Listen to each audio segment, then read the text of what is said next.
Muy bien. Tenemos la segunda conferencia de la mañana.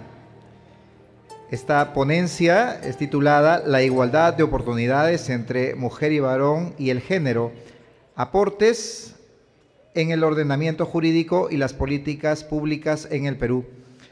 Esta ponencia está a cargo del doctor Rafael Santamaría D'Angelo, doctor en Derecho por la Pontificia Universidad Lateranense de Italia y máster en Bioética por la Universidad Regina Apostolorum de Italia.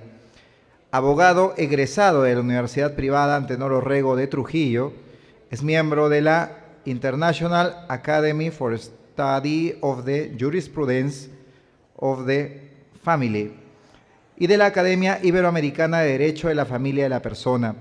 Ha sido asesor del Ministro de Justicia en materia de derechos humanos, director de la Oficina de Transparencia y Defensoría de Salud del Ministerio de Salud y miembro de la Delegación Peruana ante el Examen Ministerial Anual de Naciones Unidas en Nueva York en el año 2010. Actualmente es decano de la Facultad de Derecho de la Universidad Católica San Pablo de Arequipa. Sin más, les pido un fuerte voto de aplausos para el doctor Rafael Santamaría D'Angelo.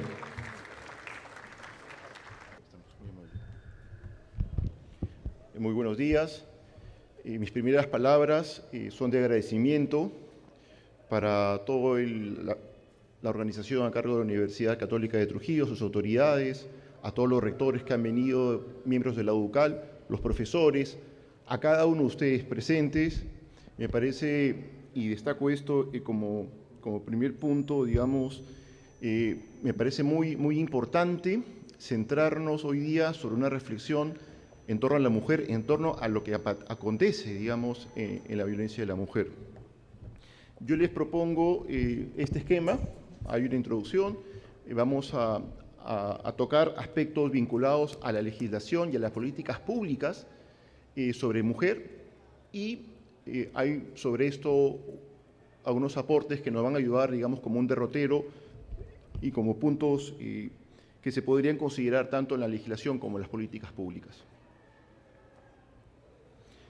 Lo decía hace un momento, no es una especial alegría, ¿no? Cuando me enteré que había la posibilidad de venir acá y esa invitación que me extendió también luego nuestro señor rector, dado que ahora ya vivo hace 6 años en Arequipa, regresar a mi ciudad natal siempre es algo muy especial, ¿no? Y también encontrarse con buenos amigos, eso alegra la vida, ¿no? Y poder destacar eso me parece también relevante. Y efectivamente, ¿no? Me parecía ayer muy importante que cuando se hacía referencia a este evento de ir hacia el Bicentenario libre de una violencia de la mujer, es destacar que precisamente aquí, en esta tierra, el año pasado, el Papa Francisco nos alentaba a luchar desde la legislación y la cultura a superar este aspecto de la violencia contra la mujer. Ahora, lo que yo propongo, digamos, como idea central y que me parece importante compartir esta reflexión y obviamente seguirla profundizando, es que la igualdad de oportunidades entre mujer y varón requiere claridad del concepto de género para una mayor atención a la violencia contra la mujer. Creo que es importante frente no solamente al desarrollo que se ha dado en el Perú a nivel legislativo y todas esas conexiones tanto internacionales con el efecto nacional y al mismo tiempo el desarrollo de políticas públicas, que no son poco, ya son algunas décadas, nos lleva a decir, bueno, finalmente, ¿qué se está proponiendo? ¿Qué aportes? ¿Qué elementos tenemos precisamente para ir sumando y sumando que de verdad nos ayude a generar un mejor país? Y en esto, bueno, destaco algo que es tan básico, ¿no? Algo que es tan básico en el derecho, pero que es importante saberlo reconocer, es decir, cuando uno estudia derecho sabe que hay aspectos que son fundantes, constitucionales, y eso está precisamente señalado en la propia Constitución. Es decir, hablar hoy día de igualdad de oportunidades de varón y mujer tiene un principio, y ese principio está señalado en la propia Constitución. Hablar de igualdad ante la ley sin hacer ningún tipo de discriminación o distingo entre varón y mujer, eso nos representa a todos y eso está señalado en nuestra propia Constitución. Allí está reconocido. Como también se señaló anteriormente, efectivamente hay algunas convenciones. Es interesante entender cómo estas convenciones tienen efectos de una parte del sistema de Naciones Unidas, de una parte del sistema regional, cómo se van conectando, cómo se van complementando. Para quien estudia Derecho también sabe que es muy importante saber qué documento hoy en día se vuelve vinculante y qué documento no es vinculante, simplemente es una referencia, una recomendación. El gran problema muchas veces gira cuando llegan tantos documentos y tantos compromisos internacionales y uno no sabe finalmente si este documento es o no es obligatorio de cumplimiento. Entonces, vale la pena siempre tener esa referencia, ¿no? ¿De qué documento hablamos? ¿Cuáles a nivel de la comunidad internacional ya son un referente? Y por el famoso principio de pacta sunt servanda, que los principios son para cumplirse, representan una obligación al Estado peruano. Acá hablamos claramente de dos convenciones que sí son vinculantes para el Estado peruano. Frente a esto, y vamos desarrollando, ya voy a hacer una breve referencia a la legislación para luego centrarnos en las políticas. Miren, han habido distintas situaciones de salir al encuentro de situaciones sociales que ameritan una atención especial a la mujer. En esto, por ejemplo, el año 93, hablamos de la ley sobre protección frente a la violencia familiar. Fue la primera ley que se da precisamente para atender una situación compleja de violencia y aquí se denominó Ley sobre Violencia Familiar. Luego, ya en el año 2003, es decir, 10 años después, tenemos como regulación aspectos vinculantes al hostigamiento sexual.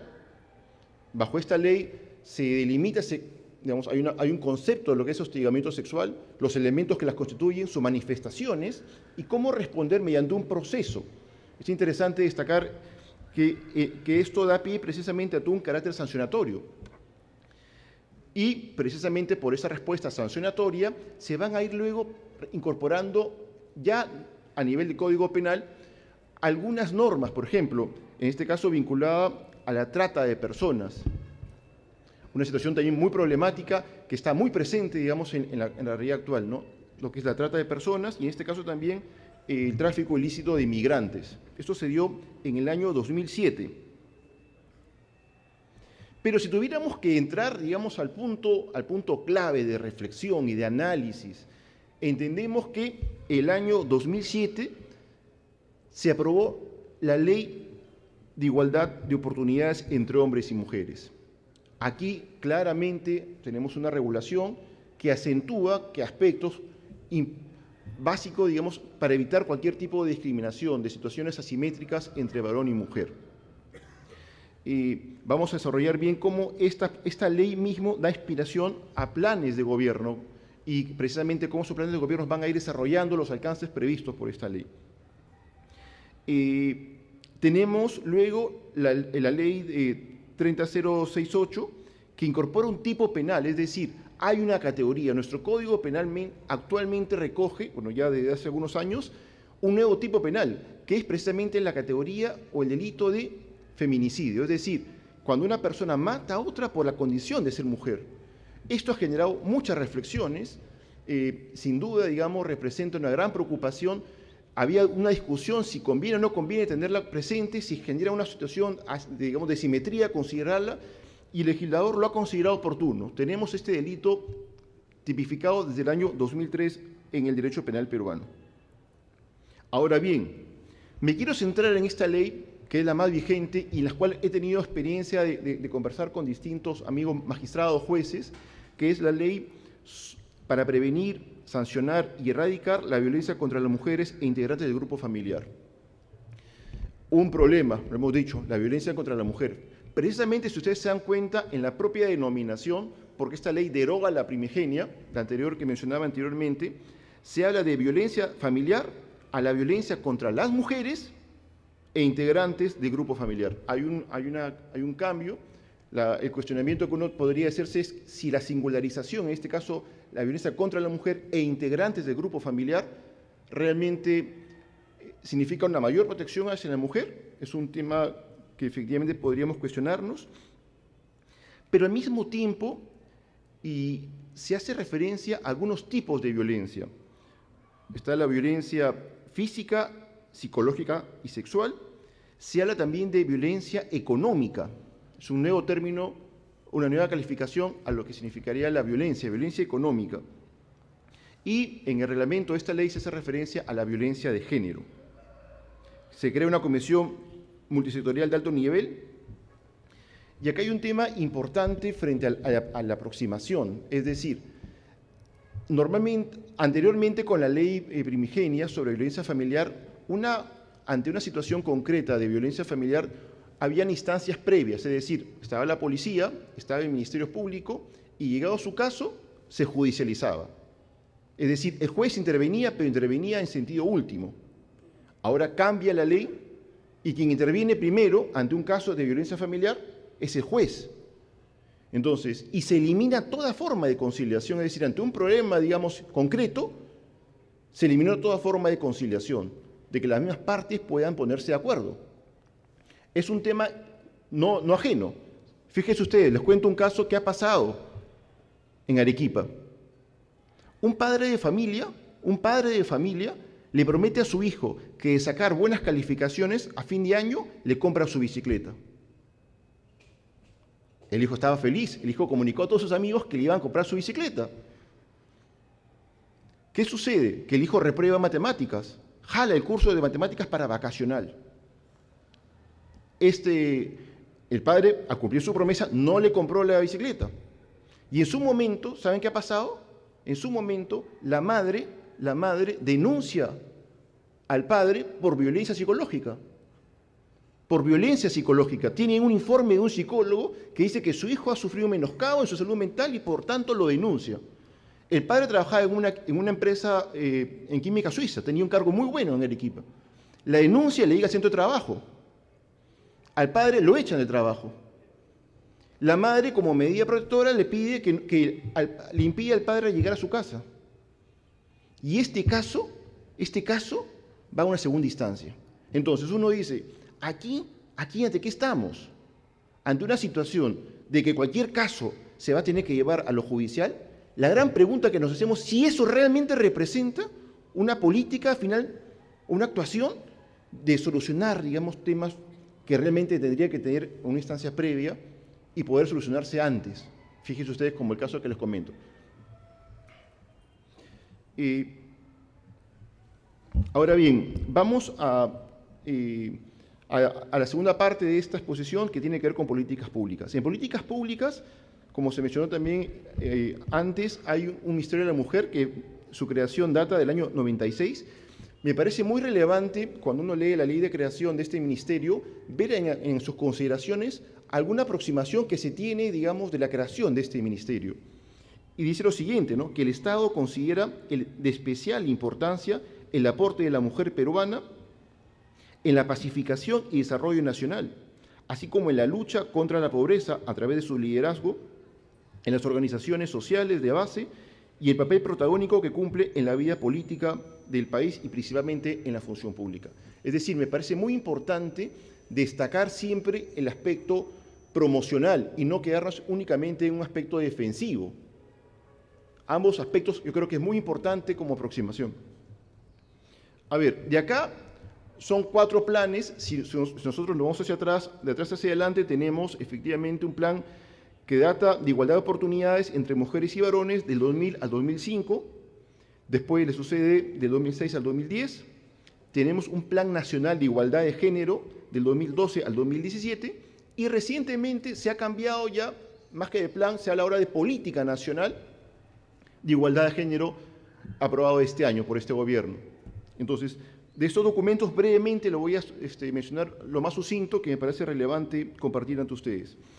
En relación al Plan Nacional de Igualdad de Oportunidades 2000-2005, el primigenio, aquí se señalaban 4 principios rectores: la dignidad de todas las personas, la revalorización de la familia, la igualdad de oportunidades para mujeres, la reducción de la pobreza, la exclusión social y las disparidades. Acá también son 6 áreas que desarrolla como plan: la educación, la salud, la violencia, el empleo, la participación social y la comunicación. Me parece relevante ese eje, que no solamente es centrar una atención a un problema, sino ver en ese sentido otros aspectos, como decía hace un momento, promocionales, que me parece interesante. Se consideró el enfoque de género, pero si uno revisa ese plan, se considera el enfoque de género sin ninguna explicación, es decir, señalan el término, pero no explican, no hay un glosario de términos que digan qué cosa se entiende por enfoque de género.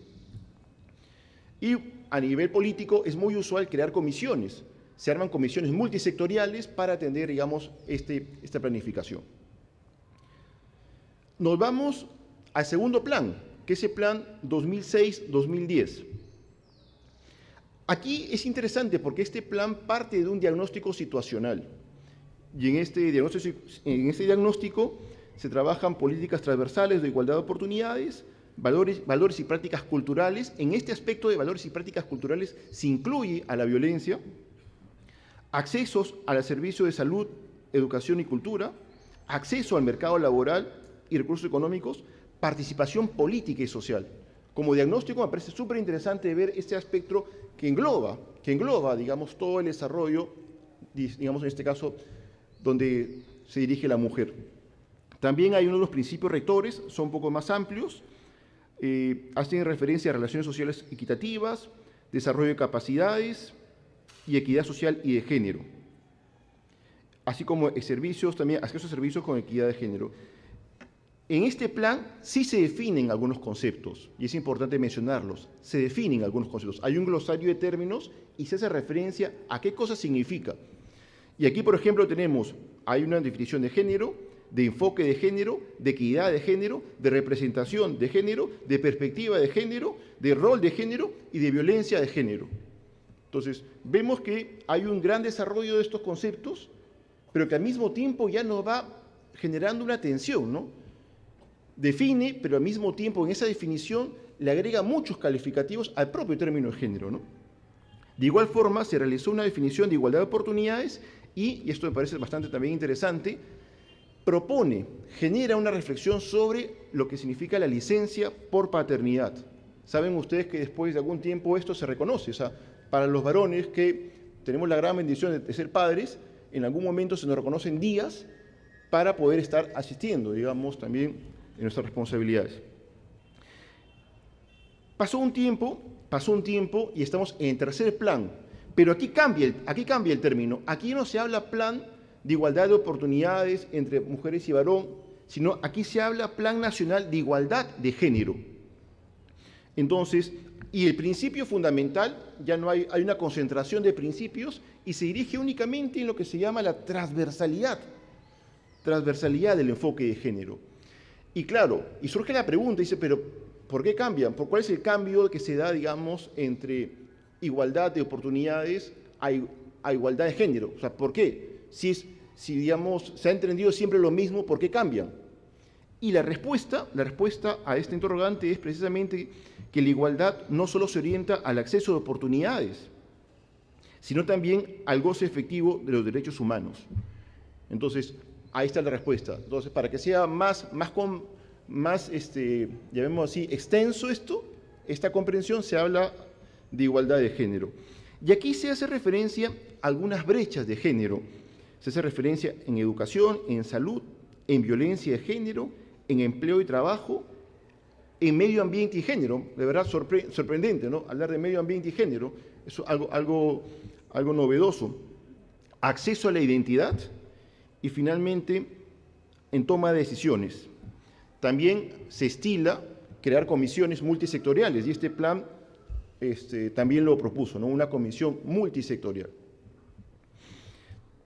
Lo interesante, revisando alguna documentación complementaria, especialmente vinculada con brechas de género, este es un informe actual de este año de Servir, una institución que trabaja todo lo que tiene que ver con servicio público, y Servir en su informe señala lo siguiente: la presencia de la mujer en el servicio civil aumentó de 43 al 47%. Hoy en el sector público prácticamente 5 de cada 10 servidoras son mujeres, frente a 3 de cada 10 en el sector privado formal. Quiere decir que todavía hay una brecha a nivel privado, pero ya a nivel público ya hay una cierta equiparación. En el informe más extenso, en algunas ciudades como Lima, Ica, ya hay más presencia femenina que masculina a nivel público. Es interesante, por ejemplo, este dato, ¿no? En relación a la brecha salarial, se ha reducido de 23 a 14% en todos los grupos ocupacionales. Este análisis se hace desde los años 2004 al 2017. 13 años que más o menos da una idea de cómo se ha ido superando. Cojo esta muestra que, repito, es algo simbólico, pero representa un dato interesante a nivel laboral. Ahora bien, nos encontramos ante una política nacional de igualdad de género que es justamente la que se hace referencia a este año.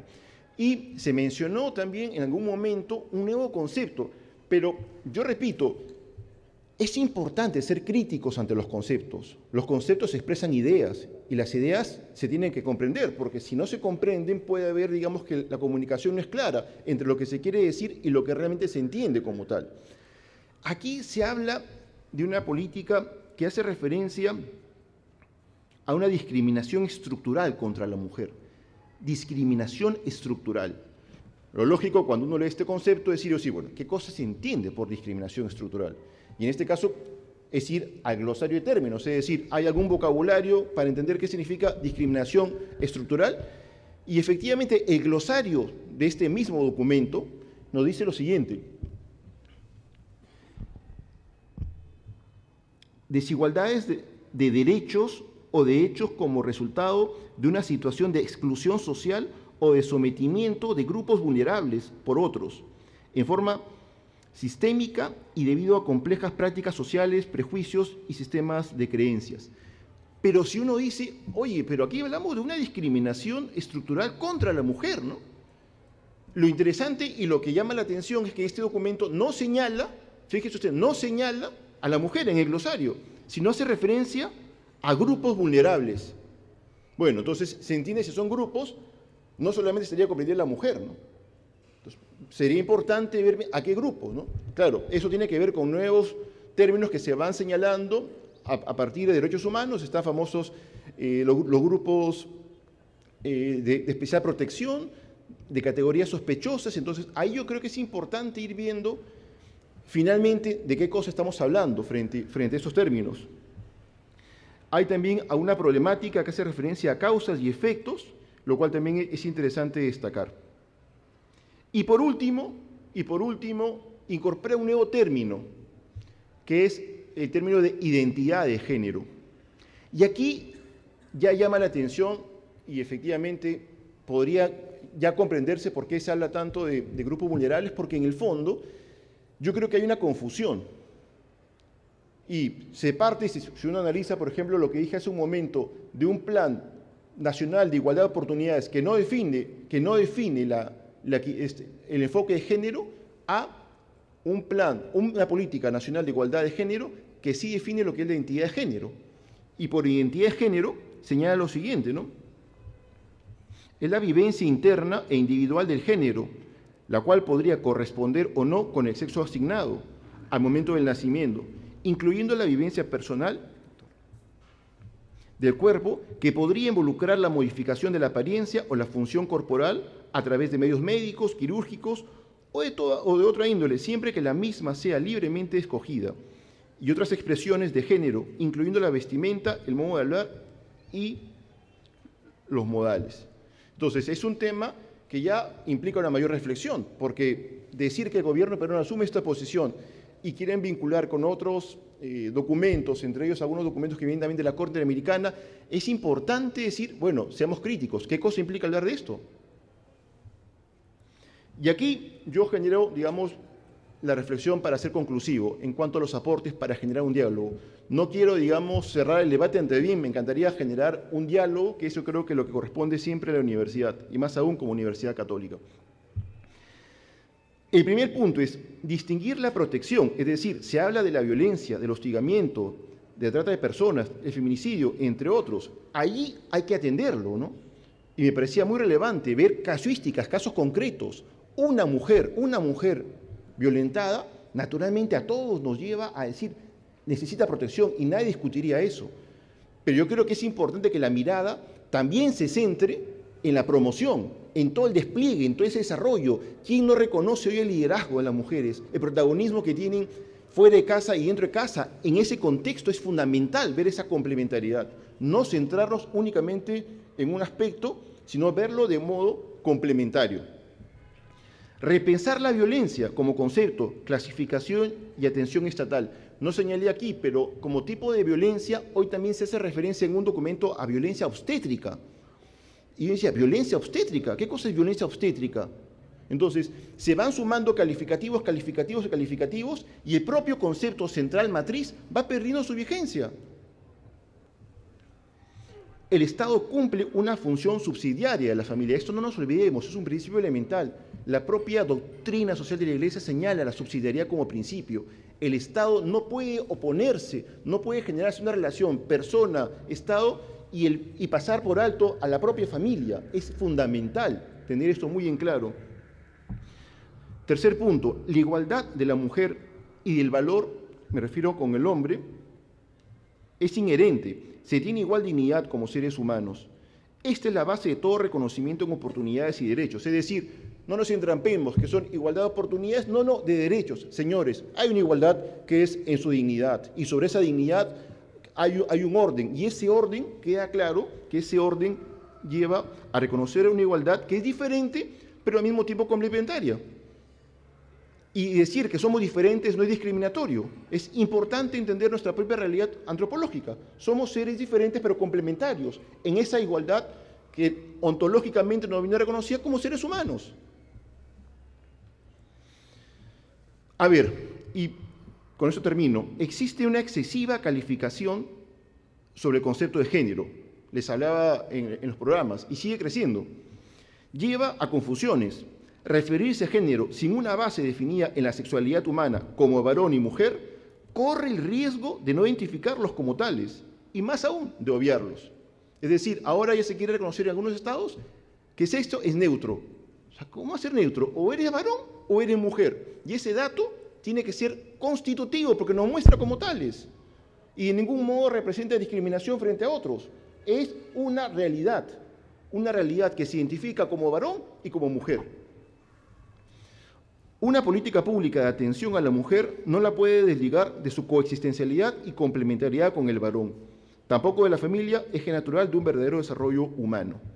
Es decir, apostar por la mujer, dando esa complementariedad que es coexistencial de la propia mujer con el varón, y también en esa coexistencialidad porque se desarrolla en una familia, no es oponer o no es regresar a la mujer a un estado de desprotección. Al contrario, es generar mecanismos más de atención y de protección.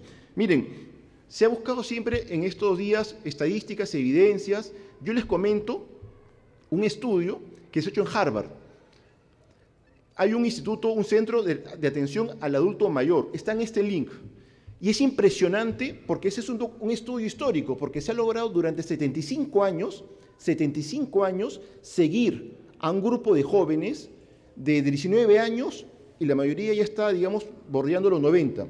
De este grupo inicial que ha tenido un enfoque interdisciplinar de psicólogos, médicos, sociólogos, han ido paso a paso entrevistándolos durante todos los años. Han logrado entrevistar a algunos que se casaron a sus esposas, ahora a sus hijos. Son más de 2.000 hijos que año a año vienen entrevistados, encuestados, llevando, digamos, claramente una rigurosidad científica como evidencia. ¿Saben a qué conclusión han llegado los 4 directores, especialmente el último director de este programa?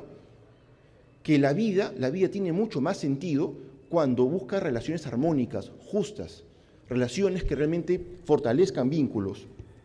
Y en ese sentido, yo creo que es muy importante destacar eso. ¿Qué cosa es lo que une al ser humano? Acá lo cuestiono. ¿Qué cosa es lo que nos humaniza?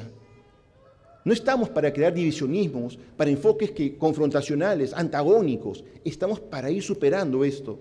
Y aquello que humaniza, lo digo con estas palabras, aquello que es propio del ser humano es esa capacidad de amar y de ser amado. No perdamos de vista eso. Si perdemos de esto, que es tan básico y tan fundamental para cualquier católico, perdemos de vista la propia esencia humana. Muchas gracias. Muy bien. Doctor, no se vaya, por favor. Tenemos todavía las preguntas que se pueden plantear. ¿Está bien? Si alguno tiene alguna pregunta, por favor, levante la mano para que puedan acercarle el micrófono. Sí, tenemos una primera. ¿Qué es el enfoque de género y qué dice el Estado de acuerdo a esto, ¿no? Que está causando discrepancia, polémica? Sí, uno lee inicialmente los conceptos y efectivamente, ¿no? Bajo un enfoque, busca una mirada del Estado que busque, si uno lo lee incluso en los programas iniciales, la igualdad de oportunidades entre varón y mujer. Eso es lo que promueve inicialmente, ¿no? Entonces, bajo un concepto inicial, uno diría, bueno, es un enfoque de género que si desarrolla, digamos, una perspectiva de complementariedad varón-mujer, bienvenido sea. Así estuvo en los documentos iniciales que históricamente son relevantes. La gran pregunta que nos hacemos si es que ahora esta mirada, pasado ya algunas décadas, es lo mismo. Yo creo que ha cambiado, ¿no?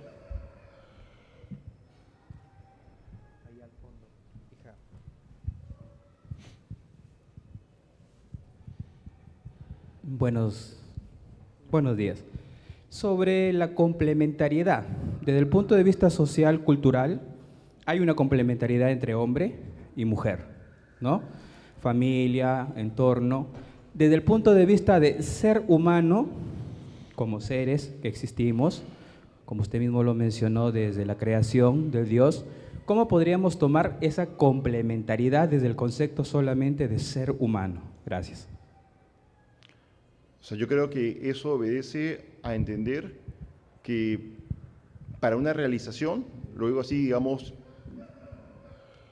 de mi propia experiencia, no solamente lo comparto como un concepto, sino te lo digo abiertamente, ¿no? Que a pesar, digamos, de muchas situaciones, hay la necesaria visión complementaria entre varón y mujer. No necesitamos, no somos excluyentes, necesitamos. Hay un enriquecimiento femenino dentro de casa y fuera de casa que es único, irrepetible. Lo conversamos antes en algún momento, ¿no? Ese genio femenino, ¿no? Ese descubrir la presencia femenina en la sociedad, esa sal que le pone la mujer en general a la vida es única, ¿no? Y yo creo que buscar esa riqueza y también, por otro lado, ojo, digo esto, reconocer que el hombre tiene también un rol importante, ¿no? Hoy en día hay una gran ausencia de paternidad que es impresionante, ¿no? Una ausencia donde el varón no está presente en la vida. No está presente ni apoyándole a la mujer, ni muchas veces como esposo, ni muchas veces como padre ante los hijos, ¿no? La gran cantidad de demanda de alimentos es una muestra de ello, por ejemplo, ¿no?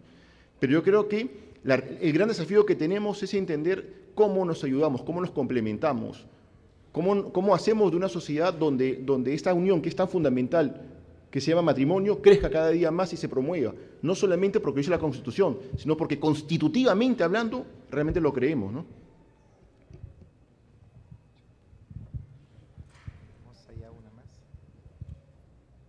Una pregunta, buenos días. Gracias. ¿Se podrá determinar ordinalmente el número de género en el Perú específicamente? O sea, es una pregunta compleja, porque hoy en día va creciendo esta definición. Yo diría, o sea, hay una definición muy interesante digamos, que está vinculante al Estado peruano, que es justamente la que se señaló en su momento, ¿no? que se señaló en el Estatuto de la Corte Penal Internacional, ¿no? Que se hace referencia, digamos, a la consideración de hombre y mujer a nivel de la sociedad, ¿no? Yo digo, si es que para esto implica hablar de que para una mayor igualdad en el desarrollo del hombre y la mujer es necesario entender estudios sociológicos, esto es muy valioso, pero si por esa situación de decir no hay ningún dato biológico y todo es sociológico, yo les invito a leer, y lo puse justamente, digamos, aquí, este documento, ¿no? Hay un documento que es de la Congregación de Educación Católica, que pone por primera vez a la Santa Sede atenta a este diálogo. Y la Santa Sede dice, señores, que puede haber investigaciones sobre esos comportamientos sociales, bienvenido sea, apoyamos todo.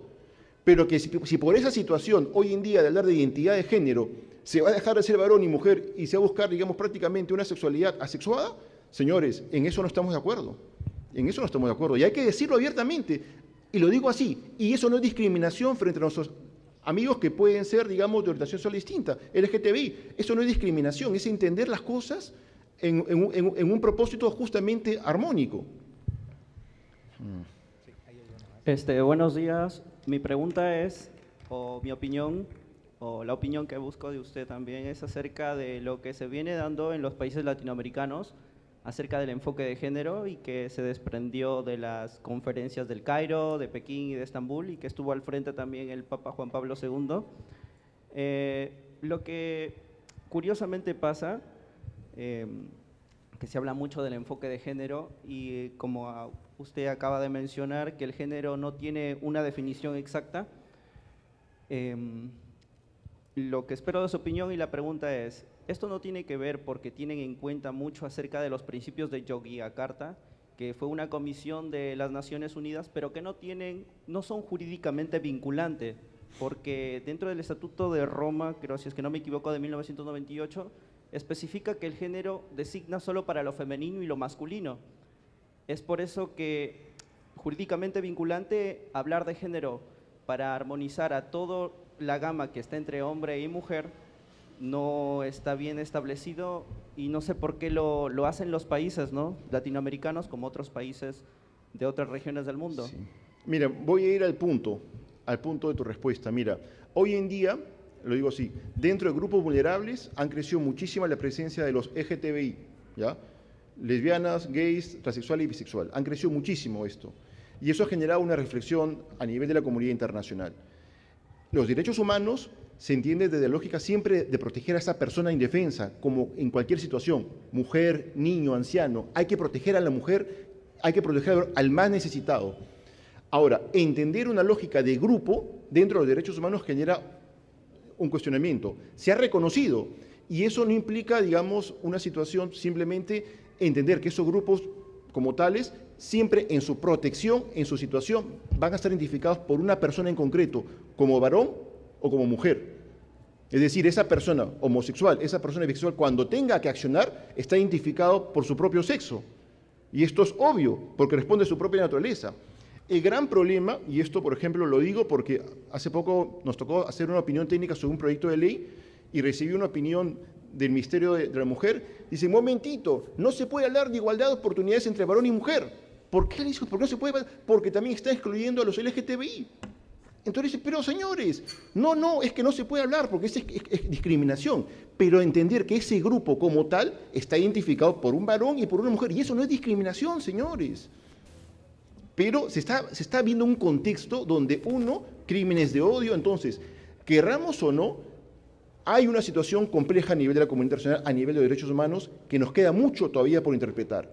Fíjense ustedes, pensar que por un control de convencionalidad, pensar que porque esto lo dice tal o tal tribunal, se tiene que estar estrictamente vinculante y tiene que ser así, y no ser crítico frente a lo que se está en juego, me parece que es reducir el derecho, es reducir a la persona en última instancia. Hay que ser lo suficientemente críticos, valientes, para poder salir al frente de esto y no tener miedo.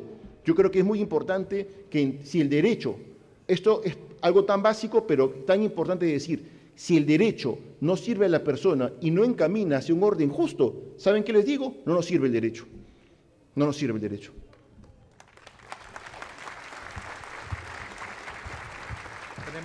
Tenemos una última pregunta. Sí, una última pregunta. Bueno, Sí, yo tengo una pregunta y dos acotaciones en relación a esto. Usted mencionó un caso en Arequipa. Creo principalmente que aquí en Trujillo y exactamente en el Alto Trujillo, donde puedo laborar con unas compañeras que están aquí presentes, no nos representa.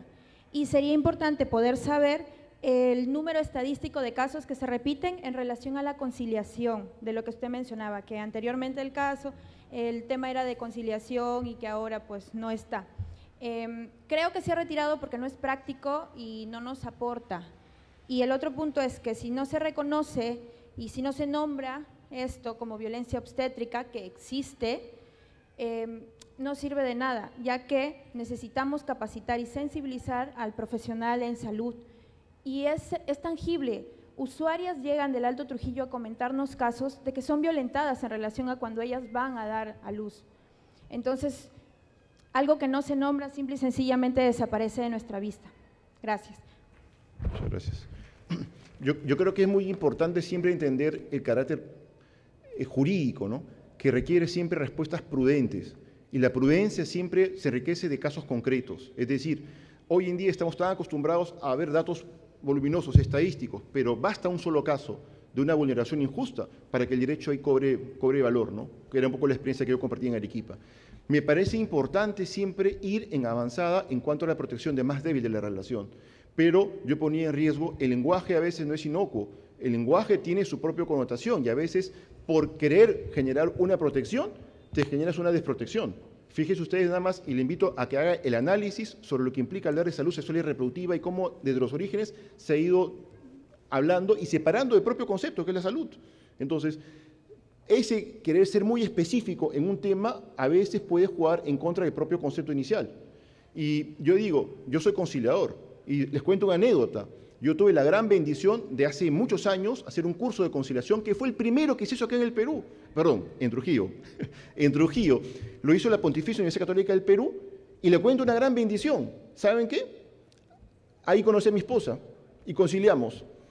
O sea que yo le puedo garantizar que si hay buena disposición de partes se puede llegar a buenos acuerdos. Eso pensar que el Poder Judicial en un proceso judicial va a solucionar las cosas, de verdad lo digo, puede funcionar en algunos casos extremos, no lo dudo, y puede ser una medida de recomponer relaciones, pero no puede ser que todos los casos se tengan que judicializar. Eso me parece que es demasiado, y lo dicen los propios jueces, no solamente lo digo yo. Muchas gracias.